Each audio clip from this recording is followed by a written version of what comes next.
تعمی جو آیت ہے اس کے اندر بھی اللہ تعالیٰ نے اسی طرح خطاب کیا ہے، لیکن تھوڑا سا انداز ڈیفرنٹ ہے۔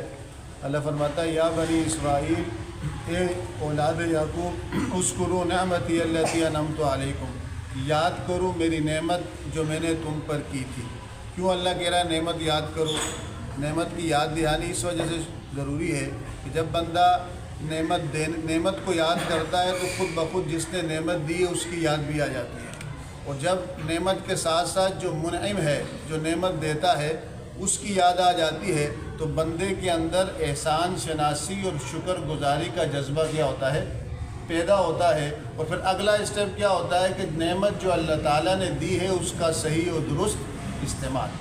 تو اللہ فرما رہا ہے میں نے جو تم پر نعمتیں کی اس کو یاد کرو۔ کیا کرو؟ ان کو حکم دے رہا ہے ڈائریکٹلی، تو انڈائریکٹلی حکم کس کے لیے ہے؟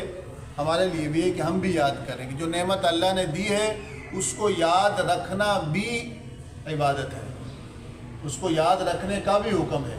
جو اللہ نعمتیں کا اس کو یاد کرو جو میں نے تمہیں نعمتیں عطا کی۔ وَأَنِّي فَضَّلْتُكُمْ عَلَى الْعَالَمِينَ، اللہ نے قوم بنی اسرائیل کو کہہ رہا ہے کہ تمام جانوں میں جو اس وقت قومیں آباد تھی تمہیں ہم نے فضیلت دی تھی۔ کس اعتبار سے؟ رنگ و نسل کے اعتبار سے نہیں، اسلام کے اعتبار سے، نظریے اور کردار کے اعتبار سے۔ یعنی اسلامی کردار اور اسلامی نظریہ تم اپنا لیتے۔ اسلامی نظریہ کا ہے توحید، رسالت اور آخرت۔ توحید، اللہ کی وحدانیت کو ماننا، انبیاء کے تسلسل اور انبیاء کی تعلیمات کو ماننا، اور مرنے کے بعد دوبارہ جی اٹھنے اور حساب کتاب کو ماننا، یہ اسلامی نظریہ ہے۔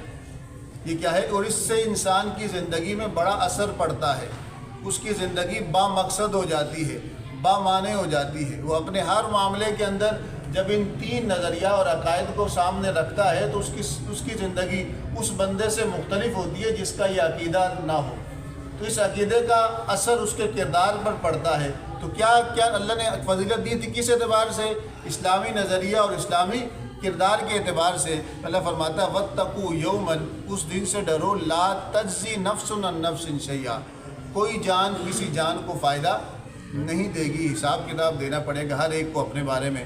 وَلَا يُقْبَلُ مِنْ عَدْلٍ، کسی سے کوئی فدیہ بھی پیسے دے کے بھی قبول نہیں کیا جائے گا۔ وَلَا تَنْفَعُهَا شَفَاعَةٌ، کسی کو کسی کی سفارش بھی کام نہیں آئے گی۔ اگر حالت کفر میں مرا تو سفارش کام ہی نہیں آئے گی، حالت ایمان میں مرا تو پھر اللہ تعالیٰ نے شفاعت کے درجے اللہ تعالیٰ کے حکم سے انبیاء کرام کو، اولیاء کرام کو، حضور صلی اللہ علیہ وسلم کو جو شفاعت کا حکم ملے گا تو وہ مومنین کے لیے ملے گا، کفار کے لیے تو نہیں ہوگا۔ اللہ فرماتا ہے وَلَا هُمْ يُنصَرُونَ، اور نہ ہی ان کی کسی بھی قسم کی مدد کی جائے گی۔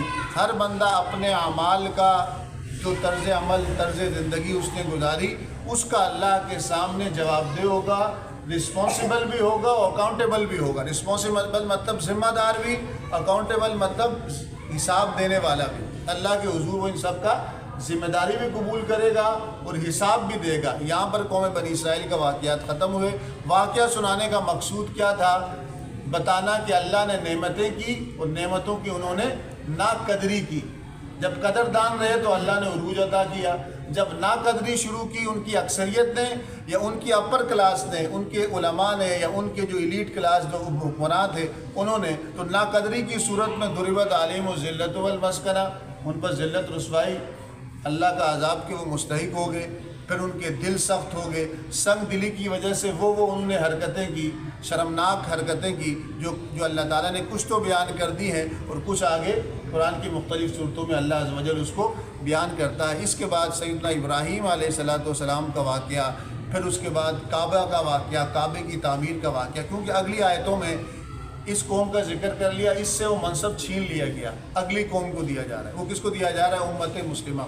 ان کے پاس مرکز تھا بیت المقدس، جب ان کو اللہ تعالیٰ نے کیا عطا کیا تھا؟ فضیلت عطا کی تھی۔ جب فضیلت جس وجہ سے عطا کی تھی وہ انہیں چھوڑ دیا، وہ کون سا تھا؟ اسلامی نظریہ اور اسلامی کردار۔ جب وہ چھوڑ دیا تو اب اللہ تعالیٰ نے وہ منصب دوسری حضور صلی اللہ علیہ وسلم کی امت کو عطا کر دیا۔ اب اسی واقعے کا ذکر ہے۔ اللہ فرماتا ہے وَإِذِ ابْتَلَىٰ إِبْرَاهِيمَ رَبُّهُ بِكَلِمَاتٍ فَأَتَمَّهُنَّ، اور یاد کرو جب اللہ تعالیٰ نے ان کے رب نے ابراہیم کے رب نے ان کو کچھ کلمات سے آزمایا، اور انہوں نے ان کلمات، اللہ نے جس کام میں آزمائش کی اس پر پورے اترے۔ اللہ کے لیے اپنا گھر بار چھوڑا، قرآن میں اس کا ذکر ہے۔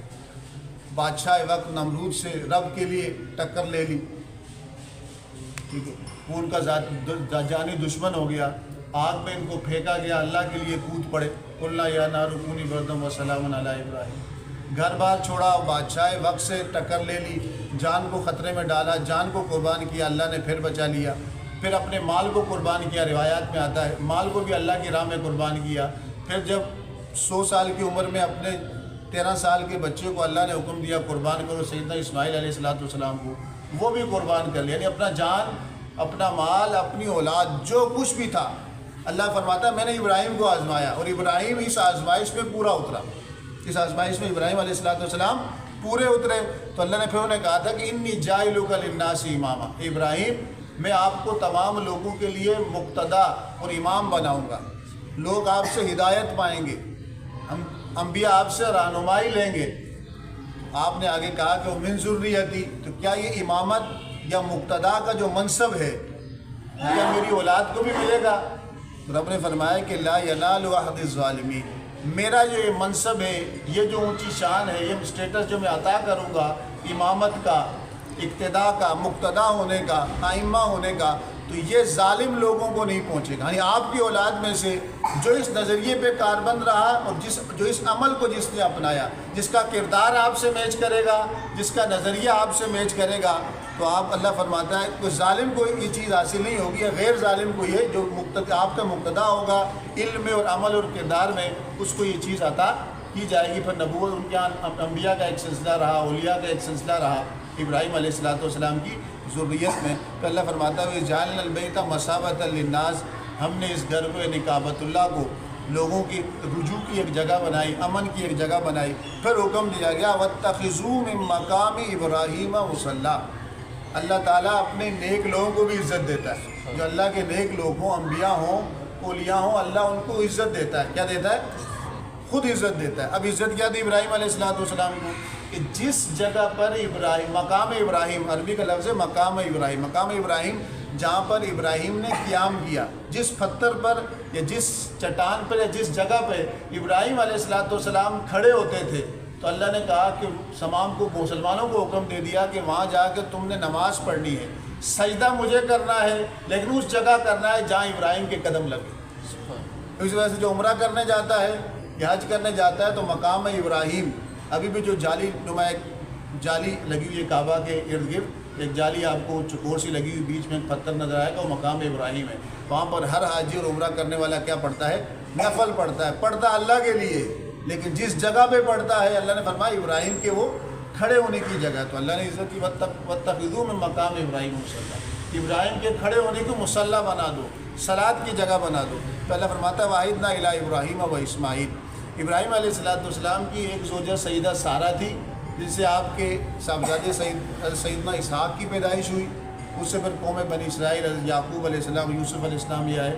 دوسری آپ کی جو زوجہ سیدہ ہاجرہ تھی، اس سے حضرت اسماعیل علیہ السلام تشریف لائے، اپنے بیوی بچوں کو اللہ کے لیے وہ بیابان صحرا میں چھوڑ کے چلے گئے تھے۔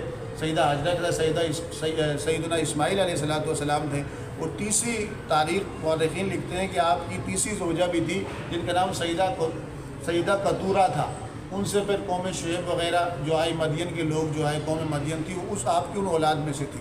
لیکن اللہ فرماتے ہیں کہ ہم نے حکم دیا ابراہیم اور اسماعیل کو کہ میرے اس گھر کو، مکہ کو، طواف کرنے والوں کے لیے، اعتکاف بیٹھنے والوں کے لیے، رکوع اور سجود یعنی نماز پڑھنے والوں کے لیے پاک صاف کر دیں۔ ظاہری پاکی بھی کہ اس کی صفائی کر دیں، ستھرائی کر دیں، باطنی پاکی بھی کہ اس کو ہر قسم کے کفر اور شرک سے کیا رکھیں، دور رکھیں۔ پھر ابراہیم علیہ السلام نے کہا کہ ربی اجعل ھذا بلدا آمنا، اللہ تعالیٰ اس شہر کو، مکہ کے بارے میں، اس شہر کو امن والا بنا دے، وارزق اہلہ من الثمرات، اور اس کے رہنے والوں کو ہر قسم کا پھل مہیا کر دے۔ وہ صحرا ہے لیکن اب تک وہاں آپ کو ہر قسم کا پھل ملے گا۔ اب تک ابراہیم علیہ السلام نے صدیوں پہلے یہ دعا مانگی، وہ شہر امن والا بن جائے، اور وہاں کے رہنے والے، وہاں کھیتی نہیں اگتی نا، وہ صحرا ہے، صحرائی علاقہ ہے، وہاں سبزہ نہیں ہے، لیکن اللہ اس دعا کو اللہ نے قبول کیا۔ اب تک وہاں جو بھی عمرہ کرنے جاتے ہیں، حج کرنے جاتے ہیں، دیکھتے ہیں، اب کی بات نہیں، ہمیشہ سے جب تک آپ نے دعا فرمائی اس کی قبولیت کے بعد سے ہر قسم کا رزق وہاں پر پہنچتا ہے۔ اللہ نے فرمایا وَارْزُقْ أَهْلَهُ مِنَ الثَّمَرَاتِ مَنْ آمَنَ مِنْهُمْ بِاللَّهِ وَالْيَوْمِ الْآخِرِ۔ ابراہیم علیہ السلام نے یہاں کہا کہ ان کو رزق عطا کر جو ایمان لائے آخرت پر اور اللہ پر۔ اللہ نے کہا وَمَنْ كَفَرَ، ان میں جنہوں نے کفر کیا وہاں کے رہنے والوں کو أُمَتِّعُهُ قَلِيلًا، ان کو بھی میں فائدہ دیتا رہوں گا۔ ثُمَّ اضْطَرُّوا إِلَىٰ عَذَابِ النَّارِ وَبِئْسَ الْمَصِيرُ، پھر وہ عذاب نار اپنی کردار کی غلط ہونے کی وجہ سے، طرز عمل کے غلط ہونے کی وجہ سے جہنم کا میں ان کو لے کر جایا جائے گا۔ پھر ابراہیم علیہ السلام کو اللہ فرماتا ہے یاد کرو جب ابراہیم نے بیت اللہ کی بنیادوں کو، ان کے اور ان کے بیٹے اسماعیل نے بیت اللہ کی بنیادیں کھڑی کی۔ قرآن مجید میں اللہ ارشاد فرماتا ہے ان اول بیت وضع للناس ببکہ، سب سے پہلے جو گھر اللہ کا بنایا گیا وہ مکہ تھا۔ قرآن مکہ کا لفظ آیا ہے۔ آدم علیہ السلام مکہ کی تعمیر ہو چکی تھی، چونکہ اس کی تعمیر ہو چکی تھی، سیلاب وغیرہ یا حالات زمانے کے مرور زمانہ کے ساتھ وہ اس کے آثار مٹ گئے تھے، تو ابراہیم علیہ السلام نے اس کی تعمیر نو کی، آپ نے اور آپ کے صاحبزادے سیدنا اسماعیل علیہ السلام نے۔ ساتھ انہوں نے دعا کی کہ ربنا تقبل منا انک انت السمیع العلیم، اللہ ہم یہ کر رہے ہیں، تیرا گھر تعمیر کر رہے ہیں، تو قبول کر، تو سننے والا ہے، جاننے والا ہے۔ پھر آگے دونوں باپ اور بیٹا دعا مانگ رہے ہیں، نبی ہیں، باپ بھی نبی ہیں، بیٹے بھی نبی ہیں۔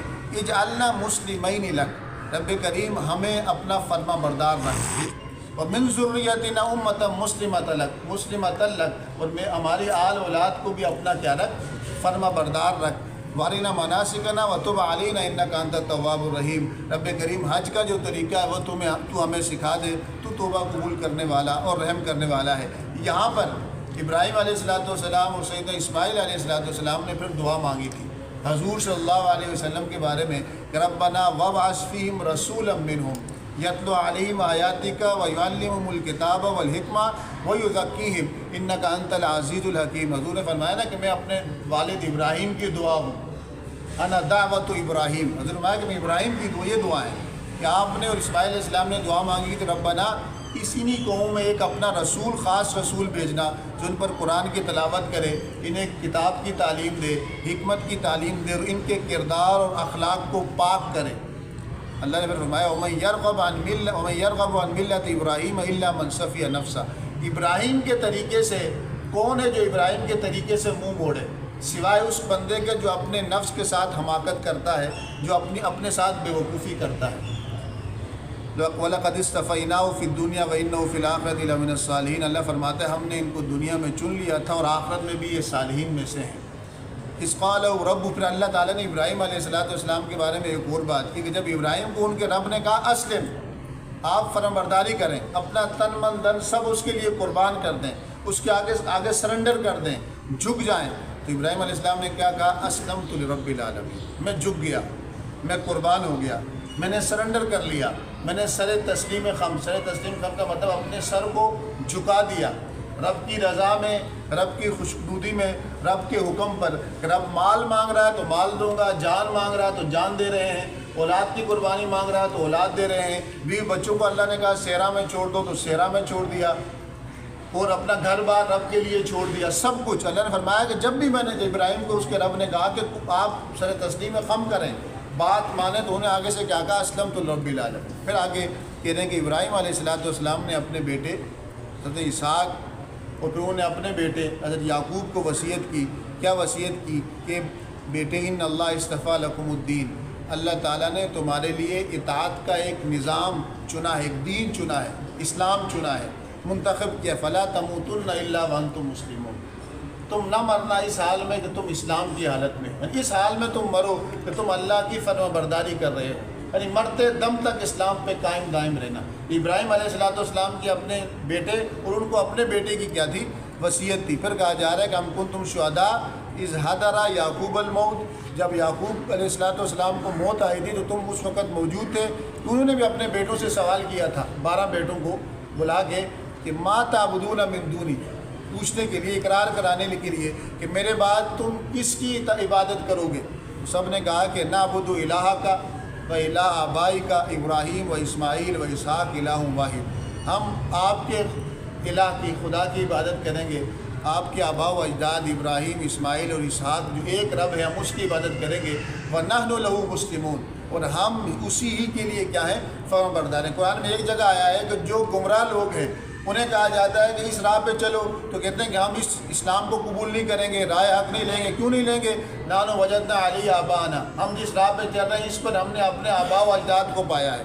جہاں بھی آبا و اجداد کی پیروی آ رہی ہے وہاں بھی آ رہی ہے۔ آبا و اجداد اگر نیک ہوں، رائے ہدایت پر ہوں، تو ان کی پیروی نبی کی سنت ہے اور ان کی پیروی رب کا حکم ہے۔ آبا و اجداد اگر گمراہ ہوں تو ان سے روگردانی کرنا، ان کی راہ کو چھوڑنا، یہ کیا ہے؟ اللہ کا یہ کیا ہے؟ حکم ہے۔ قرآن میں دونوں اسلوب ہیں۔ بعض لوگ کہتے ہیں نا کہ آبا و اجداد کی باتیں نہیں سنا۔ آبا و اجداد اگر نیک ہوں، رائے ہدایت پہ ہوں، تو ان کی پیروی باعث برکت ہے، باعث شرف ہے، باعث عظمت ہے اور رب کا حکم بھی ہے۔ اور اگر گمراہ ہوں تو ان سے دور رہنا بھی رب کا کیا ہے؟ حکم ہے۔ پھر اللہ تعالیٰ ارشاد فرماتا ہے تلک امۃ قد خلت، وہ جماعت تھی جو گزری، لہا ما کسبت ولکم ما کسبتم، جو انہوں نے کیا ان کے لیے، وہ جو تم نے کیا وہ تمہارے لیے، ولا تسألون عما كانوا يعملون، وہ جو کچھ کرتے رہے تمہیں اس کے بارے میں پوچھا، تم سے تمہارے اعمال کے بارے میں پوچھا جائے گا۔ قبر میں تم سے تمہارے بارے میں سوال ہوگا، تمہارے عقیدے، تمہارے عمل، تمہارے اخلاق، تمہارے کردار کے بارے میں سوال ہوگا۔ کوئی کیا کرتا تھا، کیا کہتا تھا، کس طرح رہتا تھا، تمہیں اس کے بارے میں سوال۔ کوئی کتنا گناہگار تھا، نہیں تھا، روزے رکھے نہیں رکھے، نمازیں پڑھی نہیں پڑھی، کسی نے تمہارا کوئی ہیڈ ایک لیے نہیں ہے، تمہارا سر درد سر یہ نہیں ہے، کہ تم سے تمہارے بارے میں سوال ہوگا کہ تم نے کیا کیا۔ قبر میں تم سے تمہارے بارے میں سوال ہوگا۔ پھر کہا کہ ان لوگوں نے آگے سے کہا کونوا ہودن او نصارا، یہودیوں نے کیا کہا؟ اور نصارہ کیا کہتے تھے؟ یہودی کہتے تھے کہ یہودی ہو جاؤ کامیاب ہو جاؤ گے، عیسائی کہتے تھے کہ عیسائی ہو جاؤ کامیاب ہو جاؤ گے۔ تو اللہ فرماتا ہے آپ کہیں کہ بل ملت ابراہیم حنیفہ، ابراہیم کا طریقہ اپناؤ اور کامل اخلاص کے ساتھ اپناؤ تو کامیاب ہو جاؤ گے۔ اصل کسی قوم یا قبیلے کا طریقہ نہیں ہوتا، اصل سچائی اور حقیقت ہوتی ہے، سچائی اور دیانت ہوتی ہے، رب کا پیغام ہوتا ہے۔ کہا ابراہیم علیہ السلام کی ملت اور طریقہ اپناؤ، وما کان من المشرکین، وہ شرک کرنے والوں میں سے نہ تھے، اور مومنین کو حکم دے دیا تم نے کیا کہنا ہے۔ اب مومنین کا عقیدہ کیا ہے؟ مومنین یہ نہیں کہتے مسلمان کہ بھئی ہم یہودی یا نصارہ کو ہم نہیں مانتے، وہ کیا کہتے ہیں آمنا باللہ، ہم اللہ پر بھی ایمان لائے، وما انزل علینا، وہ اس پر بھی جو ہمارے پاس نازل ہوا قرآن، وما انزل الی ابراہیم، جو ابراہیم علیہ السلام پہ اللہ نے صحیفے نازل کیے، قرآن میں اس کا ذکر ہے، کوئی تفصیل نہیں کہاں ہے، ہم اس کو بھی مانتے ہیں کہ جب اترے تھے حق تھے، سچ تھے، وہ پیغام اپنی حقیقت اور سچائی کے ساتھ اس قرآن میں آ گیا ہے۔ یہ وہی پیغام ہے، یہ وہی دین ہے، یہ وہی عقیدہ ہے، ایک تسلسل ہے جو اسماعیل علیہ السلام پہ نازل ہوا، جو اسحاق پر، یعقوب پر، ان کی اولاد پر، وما اوتیا موسیٰ و عیسیٰ، وہ جو موسیٰ علیہ السلام کو عطا ہوا، جو عیسیٰ علیہ السلام کو عطا ہوا، جو ان کے علاوہ اور انبیاء کو عطا ہوا، ہم سب پر ایمان لاتے ہیں۔ لا نفرق بین احد منہم، ہم ان نبیوں میں سے کسی میں بھی فرق نہیں کرتے، ہم سب کو مانتے ہیں کہ سارے اللہ کے نبی اور رسول تھے۔ قرآن مجید میں جن انبیاء کرام کا تقریباً 26 سے قریب انبیاء کرام کا نام کے ساتھ تذکرہ ہے، ہم ان کو اللہ کا نبی مانتے ہیں، ان پر جو اللہ تعالیٰ نے ان کے دور میں کتاب نازل کی تھی اس کو حق، سچ اور راہ ہدایت مانتے ہیں۔ اور ہمارا یہ عقیدہ ہے کہ ہر نبی جب اپنے دور میں آتا ہے وہی راہ ہدایت ہوتا ہے، وہی راہ نجات ہوتا ہے، وہی کامیابی کی سیڑھی ہوتا ہے، وہی کی ٹو سکسیس ہے، وہی کی ٹو پیراڈائز ہے، وہی چابی ہے کس کی؟ جنت کی، وہی چابی ہے کس کی؟ کامیابی کی۔ ہر نبی جب آیا تو اس کے لیے وہی سب کچھ شانیں ہوتی ہیں جو نبی کی شان شان ہے، ہم ہر نبی کو مانتے ہیں۔ ہاں نبیوں کے درمیان درجے میں فرق ہوتا ہے، قرآن میں اس کا ذکر ہے، اس کے بھی ہم کیا ہیں؟ قائل ہیں کہ انبیاء کرام ہیں تو سارے نبی اللہ کے رسول نبی ہوتے ہیں، لیکن ان کے درجوں میں کیا ہوتا ہے؟ فرق ہوتا ہے۔ اولو العزم انبیاء کرام الگ ہیں۔ تو اللہ فرماتا ہے نحن لہ مسلمون، اور ہم اس اللہ کی کیا کرتے ہیں؟ اطاعت، فرما بردار ہیں۔ فإن آمنوا بمثل ما آمنتم به فقد اهتدوا، اللہ فرماتا ہے اگر وہ لوگ ایمان لے آئیں جس طرح تم لوگ ایمان لائے ہو، اس حضور کے دور میں کون تھے؟ صحابہ کرام، تمہاری طرح اگر وہ ایمان لیں فقد اهتدوا، وہ راہ ہدایت پا جائیں گے۔ وإن تولوا فإنهم في شقاق، اگر وہ منہ موڑ لیں تو وہ ضد میں، ہٹ درمی میں ہے۔ فسيكفيكهم الله، تو ان کے مقابلے میں پس اللہ تمہارے لیے کافی ہو جائے گا اگر تم اللہ کی بات مان لو تو وہ سمیع العلیم۔ اللہ فرماتا ہے صبغۃ اللہ، اللہ کا رنگ حاصل کرو۔ اللہ کا رنگ کیا ہے؟ دین کا رنگ۔ رب کا رنگ کیا ہے؟ اللہ کے حکم میں اپنے کردار، اپنے نظریے، اپنی عادات و اطوار کو اللہ اور اس کے رسول کے احکامات کے مطابق بنا لینا، اپنی چال ڈال کو اس کے مطابق ڈھال دینا، اس سانچے میں ڈال دینا، شریعت کے سانچے میں ڈال دینا، آپ صلی اللہ علیہ وسلم کی سیرت اور کردار کے سانچے میں ڈال دینا، یہ اللہ کا رنگ ہے۔ فرماتے ہیں کہ ومن احسن من اللہ صبغا، اللہ کے رنگ سے زیادہ حسین رنگ کس کا ہوگا؟ کسی کا نہیں ہو سکتا۔ وَنَحْنُ لَهُ عَابِدُونَ، پہلا کیا تھا؟ نحن لَهُ مسلمون، ہم اس کے سامنے کیا کرنے والے ہیں؟ سر تسلیم خم کرنے والے ہیں۔ دوسرا تھا نحن لَهُ عَابِدُونَ، ہم اسی کی عبادت کرنے والے ہیں۔ کیا کرنے والے ہیں؟ مسلمان ہونا یعنی سب کچھ قربان کر دینا، عابدون عبادت کرنا۔ پھر آگے کہا جا رہا ہے قُلْ أَتُحَاجُّونَنَا فِي اللَّهِ، آپ ان سے کہہ دیں کہ تم اللہ کی ذات کے بارے میں، اس کی شانوں کے بارے میں، اس کی تقسیم کے بارے میں ہم سے جھگڑ رہے ہو۔ وہ ربنا و ربکم، وہ رب کون ہے؟ وہ اللہ کون ہے؟ ہمارا بھی پالنے والا ہے، تمہارا بھی پالنے والا ہے۔ وَلَنَا أَعْمَالُنَا وَلَكُمْ أَعْمَالُكُمْ، ہمارے اعمال ہمارے لیے، تمہارے اعمال تمہارے لیے۔ وَنَحْنُ لَهُ مُخْلِصُونَ، ہم اس کے لیے مخلص ہیں۔ یعنی تین بندے کے اندر اگر تین چیزیں پائی جاتی ہوں وہ اللہ کا محبوب ہو جائے گا۔ ایک وہ مسلمان ہو، مسلمان کا مطلب اطاعت کرنے والا ہو، دوسرا وہ ہر وقت اطاعت میں رہتا ہو، دوسرا وہ ہر وقت عبادت میں رہتا ہو، تیسرا یہ کہ اس کا اسلام اور اس کی عبادت منافقانہ نہ ہو، خالصانہ ہو، مخلص اللہ کے لیے۔ کس کے لیے ہو؟ اللہ کے لیے۔ یہ تین باتیں پائی جائیں وہ بندہ کامیاب ہے۔ پارے کا اختتام ہو رہا ہے۔ اللہ فرماتا ہے ہم تقولون، کیا تم کہتے ہو کہ ان ابراہیم و اسماعیل اسحاق و یعقوب، کہ ابراہیم علیہ السلام، اسماعیل، اسحاق، یعقوب اور ان کے اولاد یہودی اور نصارہ تھے۔ یہودی تو بہت بعد میں، یعقوب علیہ السلام کے ایک بیٹے کا نام تھا، اس کے نام سے وہ بنے۔ نصارہ تو ایک جگہ کا نام تھا، وہ بہت بعد کی ہے، یہ تو پہلے کے لوگ ہیں۔ قُلْ أَنْتُمْ أَعْلَمُ أَمِ اللَّهُ، تم زیادہ جانتے ہو یا اللہ؟ کون زیادہ جانتا ہے؟ اللہ۔ کون زیادہ جانتا ہے؟ اللہ فرماتا ہے وَمَنْ أَظْلَمُ مِمَّنْ كَتَمَ شَهَادَةً عِندَهُ مِنَ اللَّهِ، اس بندے سے بڑا ظالم کون ہوگا؟ پیچھے آیت گزری، یہ لفظ آیا وَمَنْ أَظْلَمُ، اس بندے سے بڑا ظالم کون ہوگا جو اللہ کی مسجد میں ذکر اللہ سے روکے۔ اب دوسری جگہ آ رہا ہے اس بندے سے بڑا ظالم کون ہوگا جو گواہی کو چھپائے، جو اللہ کی طرف سے ان کو ملی تھی، اللہ کی طرف سے جو پیغام آیا تھا اس کو چھپائے۔ وَمَا اللَّهُ بِغَافِلٍ عَمَّا تَعْمَلُونَ، جو کچھ تم کر رہے ہو اللہ تعالیٰ اس سے بے خبر نہیں ہے، باخبر ہے۔ کیا ہے؟ لہا تلک امۃ قد خلت، کا یہ قوم، یہ جماعت گزر گئی، لہا ما کسبت، جو انہوں نے کیا کمایا ان کے لیے ہے، وَلَكُمْ مَا كَسَبْتُمْ، جو تم کرتے ہو اچھا کرتے ہو تمہارے فائدے کے لیے، برا کرتے ہو تمہارے گلے پڑے گا، تمہیں حساب کتاب دینا پڑے گا۔ پھر کہا جا رہا ہے دوسری جگہ آ رہا ہے وَلَا تُسْأَلُونَ عَمَّا كَانُوا يَعْمَلُونَ، وہ کیا کیا کرتے تھے، کس طرح جیتے تھے، کس طرح زندگی گزاری، تم سے سوال اس بارے میں نہیں ہوگا۔ کون کیا کرتا ہے تم سے اس بارے میں سوال نہیں ہوگا، تم سے سوال یہ ہوگا کہ تم کیا کرتے تھے، تم کیا پڑھتے تھے۔ حضور فرمایا کہ جب بندہ قبر میں جاتا ہے تو اس سے میدان حشر میں سوال تو دے گا کہ کیا پڑھا، کیا جو پڑھا اس پہ عمل کیا یا نہیں کیا، کیا کمایا، کس طرح کمایا، کہاں خرچ کیا، عمر کس طرح گزاری، اپنا وقت کس طرح گزارا۔ یہ سارے سوال اللہ فرماتا ہے دوسروں کے بارے میں تم سے نہیں ہوں گے، تم سے تمہارے بارے میں ہوں گے۔ پہلے پارے کا اختتام ہو گیا۔ اللہ عز و جل سے دعا ہے کہ جو کچھ سنا اس پر عمل کرنے کی توفیق نصیب فرمائے۔ فقہی مسائل کی طرف آ جائیں، روزے کے مسائل۔ روزہ جس کو عربی کے اندر صوم یا سیام کہتے ہیں، اس کا لغوی مطلب تو امساک کے مطلقاً رکنا ہے، لیکن شرعی مطلب کیا ہے کہ صبح صادق سے غروب آفتاب تک کھانے پینے اور جماع سے اپنے آپ کو کیا رکھنا، روکے رکھنا اللہ کی رضا کے لیے۔ اس کے لیے اللہ کی رضا کے لیے اس کو روزہ کہتے ہیں۔ روزے مختلف روزے ہوتے ہیں، ایک فرض، واجب، نفل، اس کے بعد مکروہ تنزیہ اور مکروہ تحریمی۔ روزے اللہ کے حکم ہی ہے لیکن دلیل کے اعتبار سے اس میں فرق ہوتا ہے۔ اس کے اعتبار سے بعض جب کہا جائے نا آپ کے سامنے کہ یہ فرض ہے، واجب ہے، سنت ہے، اس کا مطلب یہ نہیں ہوتا کہ بھئی کوئی اس کی اہمیت کم ہے۔ ہوتا یہ ہے کہ وہ سارے کام حضور نہیں کیے ہوتے ہیں یا حکم دیے ہوئے ہوتے ہیں یا کسی سے منع کیا ہوتا ہے۔ دلیل بعض مضبوط ہوتی ہے تو اس سے فرض ثابت ہو جاتا ہے، کچھ تھوڑی کمتر ہوتی ہے تو اس سے واجب ثابت ہو جاتا ہے، اس سے تھوڑی سی کمتر ہوتی ہے تو اس سے سنت کہہ دیتے ہیں۔ ورنہ طریقے چاہے فرض ہوں، چاہے واجب ہوں، چاہے سنت ہوں، کس کے ہوتے ہیں؟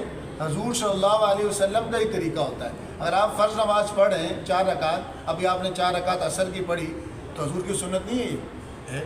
اس سے پہلے 4 رکعت آپ نے سنت کی نیت کر کے پڑھی تو حضور کا حکم نہیں، حضور نے نہیں پڑھی تھی۔ اب بات کیا ہے، وہ دلیل کے اعتبار سے فرق کیا جاتا ہے کہ کون سی پڑھنی لازمی ہے، کون سی اس سے کم لازمی ہے، کون سی تھوڑی لازمی ہے، نہ پڑھی تو گناہ ہوگا یا نہیں ہوگا، پڑھنے پر کتنا ثواب ہے، نہ پڑھنے والا گناہ گار ہے کہ نہیں، اس اعتبار سے یہ تقسیم کی گئی ہے۔ ورنہ فرض، واجب، سنت، نفل یہ سب آپ صلی اللہ علیہ وسلم کے اعمال ہی ہیں۔ بعض غلط فہمی پھیلائی جا رہی ہے سوشل میڈیا پہ، یہ تقسیم سمجھ نہیں آتی، فرض کیا ہے، واجب کیا ہے۔ آپ اسکول میں جاتے ہو، پہلی کلاس، دوسری کلاس، تیسری کلاس، 10ویں کلاس، بول دیا کرو کہ یہ کیا ڈرامہ بازی شروع کی ہوئی ہے، پڑھائی ہے، پہلی والا بھی پڑھتا ہے، 10ویں والا بھی پڑھتا ہے، یہ گریڈ کیوں بنائے ہوئے ہیں، کلاس کیوں بنائی ہے؟ تو کہیں گے کہ بھئی درجہ بندی ہے، اسی حساب سے ذمہ داری ہوتی ہے۔ پہلی کلاس والوں کو کتابی جو سلیبس ہوتا ہے کم ہوتا ہے بنسبت، مشکل سے بھی کم، ڈیفیکلٹ بھی کم ہوتا ہے دوسری کلاس کے بنسبت، تیسری کلاس کا اس کا ہائی ہوتا ہے، چوتھی کلاس کا اس کا ہائی ہوتا ہے۔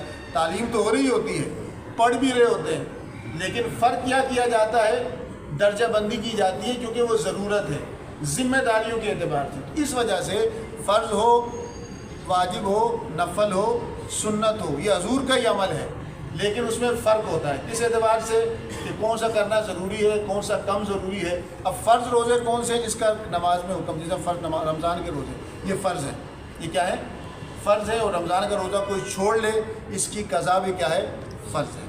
پھر اس کے بعد واجب روزے آتے ہیں، وہ نظر کے روزے، منت کے روزے کہلاتے ہیں، کہ کوئی بندہ یہ کہے کہ اللہ کے لیے مجھ پر 3 روزے رکھنا، یا میرا فلاں کام ہو گیا تو میں 4 روزے رکھوں گا یا 3 روزے رکھوں گا، اس کو منت کے روزے رکھتے ہیں، یہ رکھنا بھی کیا ہے، یہ واجب روزے کہلاتے ہیں۔ کیا کہلاتے ہیں؟